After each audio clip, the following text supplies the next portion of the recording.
Sigurd and Sigurdrifa. There was a big mountain, and around the top of the mountain there was a ring of fire. The fire burned strongly. It was impossible to see the top of the mountain because of the ring of fire around it. One day, a warrior called Sigurd was out riding.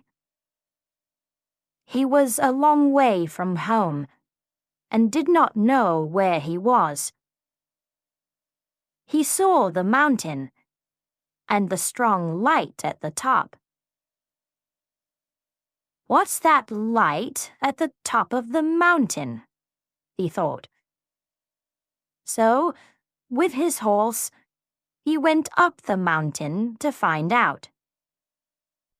When he got near the top of the mountain, he found the big fire burning. It was very hot and difficult to see.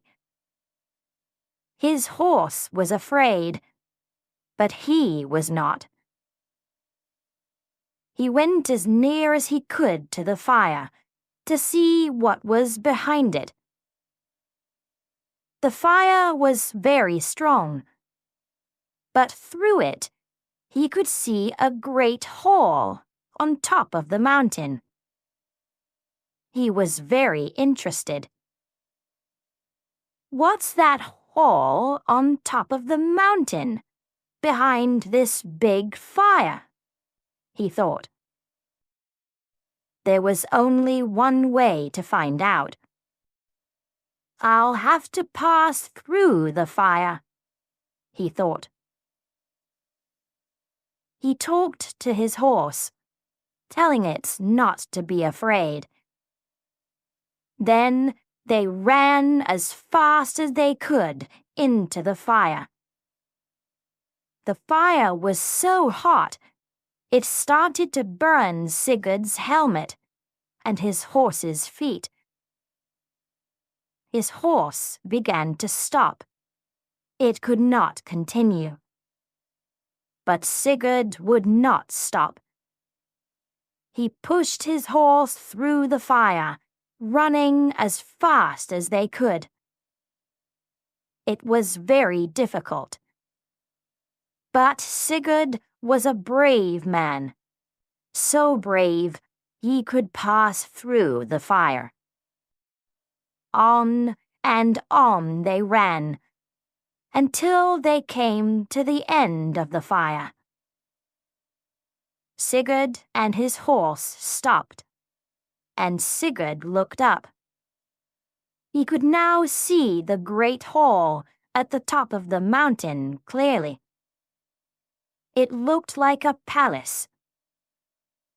"I must find out what is in that hall, and why this ring of fire is around it," he thought. He continued to walk to the top of the mountain until he reached the hall. The doors of the hall were very big, and Sigurd had to push hard to open them. "Nobody has opened these doors for a long time," he thought as he pushed. Inside, the hall was nearly empty. There was only one thing in the hall: a bed, and on the bed lay a warrior, wearing armor and a helmet. Sigurd looked at the warrior carefully. He could not see a face, because the helmet covered the warrior's head. "Who's this warrior?" thought Sigurd. "Is he dead or only sleeping? And why is he here in this great hall, circled by fire?" He pulled the helmet from the warrior, and was surprised to find no man there, but a woman, asleep She was a very beautiful woman, thought Sigurd. As Sigurd thought this, the woman opened her eyes and woke up. Sigurd was very surprised. "Who are you?" he asked. "Why are you here in this great hall? And why are you dressed like a warrior and circled by a ring of fire?" "My name is Sigurdrifa," she said. "I'm a Valkyrie." The Valkyries are women warriors. We work for Odin. When a warrior dies in battle, we take them to Valhalla, where they will live with Odin. "But why are you here?"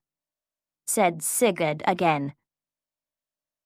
"Let me tell you the story," she said. "Because Freya took the Brisingamen necklace from the Dark Elves, Odin made her start a war in Midgard. This war went on for a long time. Many people thought it would go on forever. After some time, men in Midgard were tired of the war, and Odin knew it had to finish. He promised one of the kings that he would win. But that king was a bad king. I didn't want him to win. So I stopped helping Odin and helped the other king to win a great battle. Odin was very angry with me." "What did he do?" asked Sigurd. "He told me I could no longer be a Valkyrie," said Sigurdrifa, "and that from now on I would be an ordinary woman. 'You will live and die like any other woman,' he said to me, 'and you must marry.'" "Did you get married?" asked Sigurd. "No," she said. "I didn't. I told Odin that I would only marry a man who knows no fear. So Odin was even more angry. He sent me to this place and made me sleep. Then he put a circle of fire around the mountain, so no one would find me." "But I found you," said Sigurd. "Yes," said Sigurdrifa. "You did. What's your name?" "My name is Sigurd." "And you came through the ring of fire?" asked Sigurdrifa. "Yes, I did," replied Sigurd. "Then you're a brave man," she said. "Thank you," he said. "But you're more than just a brave man," she continued. "You're a man who knows no fear. Is that true?" "Yes, is true," said Sigurd. "I'm afraid of nothing." "Then you're the man," said Sigurdrifa. "Marry me, and then we can leave this place." Sigurd and Sigurdrifa walked out of the hall. The ring of fire was gone. The end. Hope you have enjoyed the reading. Don't forget to like and subscribe to the channel and find more fascinating and exciting stories from the description below the video.